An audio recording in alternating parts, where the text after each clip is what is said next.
Hey les bambins, j'espère que vous allez bien, en tout cas moi ça va nickel. On se retrouve aujourd'hui pour une nouvelle vidéo sur la Ligue des Champions, la 5e journée pour le 23 novembre. 8 matchs sont à analyser, qui sont les suivants: le Dynamo de Kiev qui reçoit le Bayern de Munich, Barcelone contre Benfica, Villarreal contre Manchester United, Young Boys de Berne contre l'Atalanta de Bergame, Lille contre Salzbourg, Séville contre Wolfsburg, Malmö contre le Zénith Saint-Pétersbourg et enfin Chelsea contre la Juventus de Turin.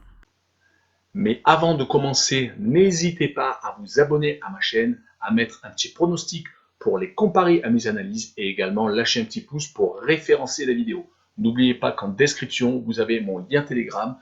Vous cliquez dessus et vous nous rejoignez. Et tous les jours, je vous donne 2 codes safe et une code fun. Je vous donnerai sur chacune de mes vidéos un score exact et une cote sécurisée ou fun par match analysé. Je vous recommande également de jouer mes cotes en match simple pour éviter des surprises lors d'éventuelles combinaisons malheureuses. Je vous donnerai mes codes sécurisés par rapport à des away no bet, home no bet, draw no bet. Ce sera surtout des codes sécurisés donc, et également des doubles chances et des plus ou moins un certain nombre de buts. C'est parti! Mais également, j'aimerais revenir sur un nouveau partenariat avec une plateforme de paris sportifs qui est BetWinner, qui est accessible en Europe, essentiellement en France et en Belgique, et également en Afrique.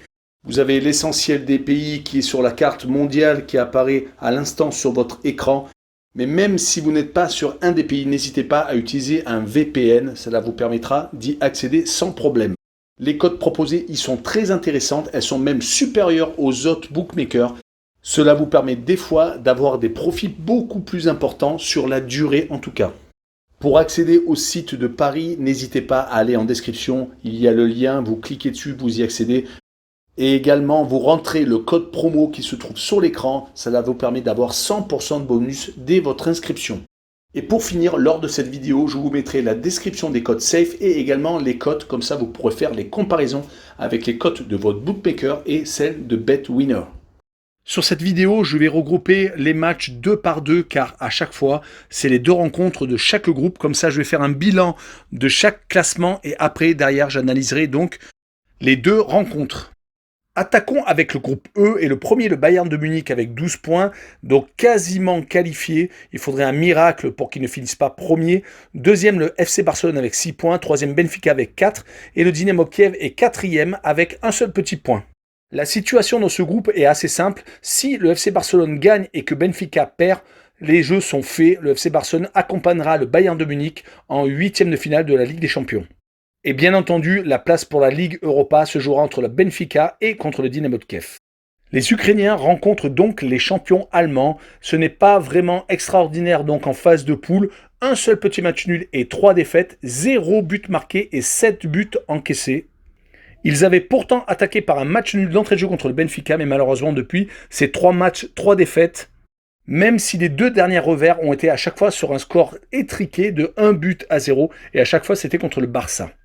Heureusement, en championnat, ils se refont une petite santé car ils sont premiers ex-aequo avec le Shakhtar Donetsk, même si sur les 5 dernières rencontres, c'est un petit peu moins bien, toutes compétitions confondues, on est bien d'accord, c'est 2 victoires, 1 nul et 2 défaites.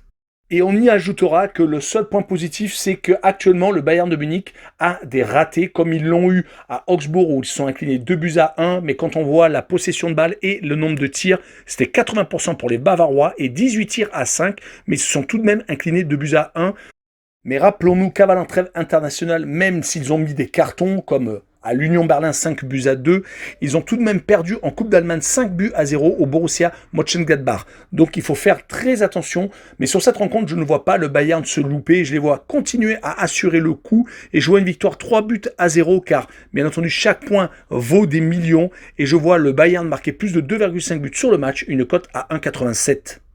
Sur la deuxième rencontre, c'est Barcelone contre le Benfica. Les Barcelonais peuvent assurer leur place en 8e de finale, surtout qu'ils ont changé d'entraîneur. Koeman est parti et Xavi est arrivé. Ils ont gagné leur dernier match de championnat contre l'Espagnol de Barcelone dans le derby donc barcelonais. C'était 1 but à 0. Ça a été assez triqué. 2 poteaux de l'Espagnol en fin de rencontre. Mais le principal est la victoire.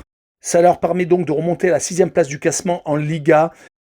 Et comme finalement en Ligue des Champions, ils avaient assuré le coup en gagnant 2 fois contre les Ukrainiens, Leur situation n'est pas si catastrophique de ça, car quelques équipes en tête en Liga font des fois du surplace. Ils se retrouvent donc avec deux objectifs, la Ligue des Champions et la Liga, qui ne sont pas si éloignés que ça.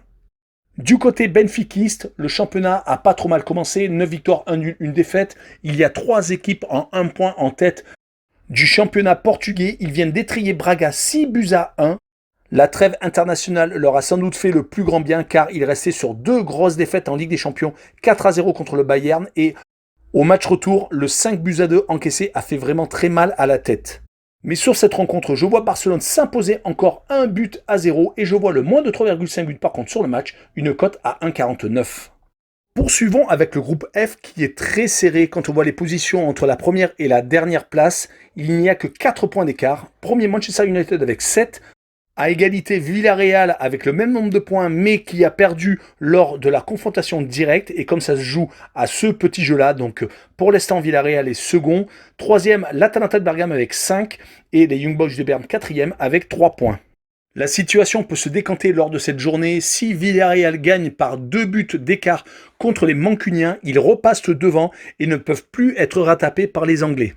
Donc la rencontre de l'Atalanta de Bergame est également très importante car ils doivent absolument s'imposer pour rester au contact des deux formations de tête. Revenons à nos moutons et Villarreal qui est actuellement avec 7 matchs nuls sur 13 rencontres disputées, qui est dans le ventre mou du championnat de Liga, qui vient encore une fois de plus de se faire accrocher au Celta Vigo alors qu'il menait au score, mais une fois de plus ils se sont fait rattraper. C'est vraiment le mal depuis le début de la saison, même si ça leur avait souri la saison dernière en finale de la Ligue Europa où ils avaient réussi au penalty à s'imposer. Mais c'est toujours joué avec le feu car 1 point par 1 point, ça ne fait pas trop avancer au classement. En Ligue des Champions, ils sont un petit peu mieux. Ils n'en ont fait qu'un seul sur les 4 rencontres disputées. Ils ont tout de même gagné 2 fois, mais c'était à chaque fois contre les Young Boys de Berne. Vont-ils encore une fois de plus embêter les Anglais car ils avaient perdu dans les dernières secondes avec un but de Cristiano Ronaldo lors de leur déplacement à Old Trafford? Car les Anglais de leur côté ne sont pas au mieux, ils viennent encore de perdre en plus à Watford 4-1, qui est une des équipes du ventre mou du championnat anglais. Ça commence à faire beaucoup car après leur défaite contre Manchester City à domicile, également leur 5-0 encaissés contre Liverpool, ça devient très compliqué pour Ole Gunnar Solskjaer qui devrait peut-être faire les frais d'une énième contre-performance en déplacement donc en Coupe d'Europe à Villarreal. Mais les joueurs doivent être pris entre deux sentiments, ou le lâcher totalement, ou alors être éliminés de la Coupe d'Europe. Mais ils doivent tout de même privilégier une qualification européenne, car ça leur fait une exposition au niveau européen s'ils veulent changer de club, ou également pour l'ego d'un joueur comme Cristiano Ronaldo. Je vois sur ce match-là un match nul, 1 but partout, et je vois le away no bet avec le match nul remboursé, 6 victoires de Manchester United à l'extérieur, une cote à 2,05. Passons au match suivant et les Young Boys de Berne avaient très bien attaqué cette phase de groupe avec une victoire où ils avaient renversé les Mancuniens 2-1, mais depuis malheureusement ils perdent match sur match. Ils se retrouvent donc à la dernière place et n'ont plus le choix, ils doivent absolument s'imposer. Surtout qu'en championnat de Suisse, ce n'est pas extraordinaire sur les 4 dernières rencontres. Une seule victoire, c'était contre Lausanne, mais malheureusement 2 matchs nuls contre Lucerne et les Grasshoppers de Zurich et une défaite à Saint-Gall. Ils ne sont donc plus premiers, ils se sont baladés ces dernières années après avoir pris la suite du FC Bâle. Ça va donc être vraiment très compliqué contre l'Atalanta de Bergame qui s'est fait une spécialité, c'est de s'imposer à l'extérieur. Ils se sont donc depuis le début de la saison imposés 5 fois sur 8, toutes compétitions confondues en déplacement. Même si pour l'instant, les 2 déplacements dans cette phase de groupe se sont terminés par un match nul à Villarreal et une défaite 3-2 à Manchester United, mais ils menaient tout de même 2-0.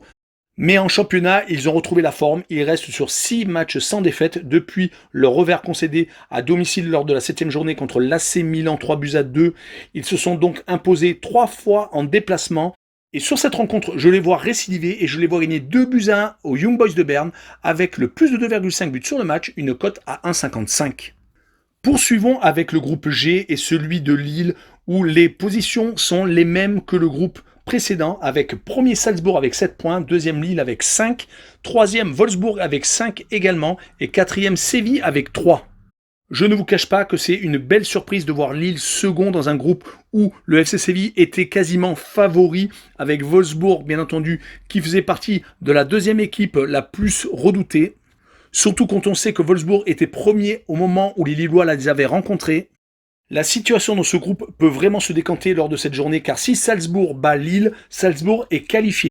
Et le suspense devrait durer jusqu'à la 6e journée car même si Séville ou Wolfsburg s'imposent, cela ne devrait pas changer grand-chose pour les Lillois car le goal average particulier est le plus important et au match aller, il y avait eu 0-0. Donc une victoire des Lillois au match retour pourrait tout changer. Voilà, reconcentrons-nous sur Lille contre Salzbourg où un attaquant est actuellement en pleine bourre, c'est Jonathan David, l'attaquant canadien, qui vient une fois de plus de mettre un doublé à Monaco, mais malheureusement la défense n'a pas tenu, ils se sont fait rejoindre, 2 buts partout, c'est un peu le mal depuis le début de la saison pour Jocelyn Gourvenec, qui a perdu énormément de points, comme il l'avait fait au Paris Saint-Germain, menant également 1-0 et se faisant rattraper. Si l'on prend la dynamique actuelle à domicile sur les 3 derniers matchs, toutes compétitions confondues, c'est 3 matchs nuls. Contre le FC Séville, contre Brest et contre Angers. À l'extérieur, c'est pas beaucoup mieux. Heureusement qu'ils se sont imposés à Séville, gardant toutes leurs chances en Ligue des Champions, car en championnat, ils restent sur 2 défaites et un petit match nul. Côté Salzbourg, c'est assez facile en championnat autrichien, 15 points d'avance, mais un petit coup de mou avec une victoire sur les 4 dernières rencontres. C'est assez étonnant, mais ils avaient tellement dominé le début de saison que c'est presque un peu normal. En Ligue des Champions, ils ont assuré 2 victoires, un nul, une défaite, même si la dernière défaite contre Wolfsburg a été un peu une surprise, car ça a été limite un hold-up des Allemands. Mais ils peuvent très bien refaire la différence, car c'est une équipe vraiment très dangereuse, que ce soit à domicile ou en déplacement. Et sur cette rencontre, je vois le 1 but partout, avec les 2 équipes qui marquent. Une cote à 1,72. Finissons avec le dernier match de ce groupe avec Séville contre Wolfsburg. Les Sévillans sont sur une série actuellement de 2 victoires, 2 nuls, une défaite, toutes compétitions confondues. Mais ils viennent de rester sur 2 contre-performances à domicile, faisant match nul lors de la dernière rencontre, 2 buts partout contre Alaves. Et surtout la défaite contre les Lillois où ils se sont fait renverser. Et comme leurs 3 premiers matchs de poule se sont finis par 3 matchs nuls, ils se retrouvent donc derniers du groupe. Leur adversaire est Wolfsburg qui sont en train de se ressaisir, qui sur les 4 dernières rencontres sont sur 3 victoires et 1 match nul, avec une victoire assez intéressante au Bayer Leverkusen en début de série. Mais c'est tout de même une équipe sur laquelle on ne peut pas obligatoirement compter. Ils avaient très bien commencé la saison avec 4 victoires en 4 matchs, mais malheureusement leur match nul à Lille en première journée de Ligue des Champions les a totalement annihilés. Ils n'ont plus gagné pendant 8 rencontres et donc se sont imposés au Bayer Leverkusen lors de la 10e journée du championnat de Bundesliga le 30 octobre et c'est reparti. Mais je pronostiquerai encore un match nul, un but partout car c'est un peu le mal de ce groupe et je vois Wolfsburg marquer par contre le petit but à l'extérieur avec le plus de 0,5 but sur le match et une cote à 1,57. Finissons avec le groupe H et la situation actuelle avec la Juventus de Turin, première avec 12 points et déjà qualifiée, deuxième Chelsea avec 9 points et en passe également d'être qualifié, il faudra un miracle pour qu'il ne le soit pas, troisième le Zénith Saint-Pétersbourg avec 3 points et quatrième et dernier Malmö avec 0. Donc les 2 premières places sont promises à Chelsea et à la Juve. Et pour les 2 dernières équipes, ils vont lutter pour la place en Ligue Europa et cet affrontement Malmö-Zénith Saint-Pétersbourg va être crucial. Un match nul suffit aux Russes pour se qualifier directement pour la C3.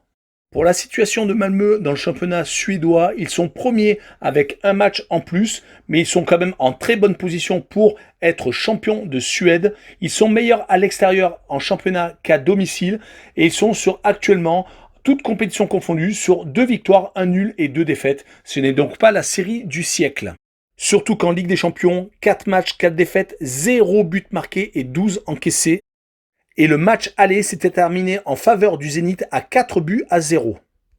Pour les Russes, ça se passe pas trop mal en championnat. Ils sont bien entendu premiers, mais sur les 5 derniers matchs à l'extérieur, c'est 1 victoire, 3 défaites et un seul petit match nul, donc ce n'est pas non plus extraordinaire.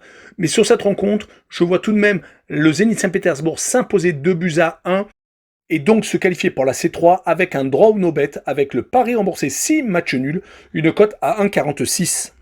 Je finirai cette vidéo par Chelsea contre la Juventus de Turin, un gros choc. À l'aller, les Turinois s'étaient imposés 1-0. C'était d'ailleurs relancé car ils étaient dans une période compliquée, mais ils étaient tout de même en plein redressement car ils ont enchaîné à ce moment-là 4 matchs, 4 victoires, à chaque fois par 1-0. Mais c'est tout de même compliqué de les cerner. Ils sont actuellement sur 3 matchs, 3 victoires. Ils viennent de s'imposer 2-0 à la Lazio-Rome, mais leur mauvaise période contre Sassuolo et contre le Hellas Vérone jette un peu le trouble, surtout qu'ils se déplacent à Chelsea, qui est champion d'Europe en titre, qui est également dans une période où ils ne prennent quasiment plus de buts. Sur les 4 dernières rencontres, 3 clean sheets à chaque fois à l'extérieur. Mais par contre, ils ont un peu plus de mal chez eux, car sur leurs 2 dernières réceptions, c'est 2 matchs nuls, un partout contre Southampton. Ils étaient allés au tir au but pour se qualifier, donc avec une équipe remodelée, et surtout le 1 but partout contre Burnley, où ils avaient archi dominé, mais se sont pris un but en fin de match. Donc ils sont quand même friables, malgré leur statut de leader en première ligue. Mais sur ce match-là, je vois un but partout, je vois encore les 2 équipes s'accrocher et je vois les 2 équipes marquer une cote à 1,96. Voilà, on en a fini avec cette vidéo. Merci de l'avoir regardé. N'hésitez pas à venir nous rejoindre sur Telegram. Le lien est en dessous de la vidéo en description. Également, allez sur le site BetWinner. Les cotes sont super intéressantes et surtout, abonnez-vous. Ciao les bambins!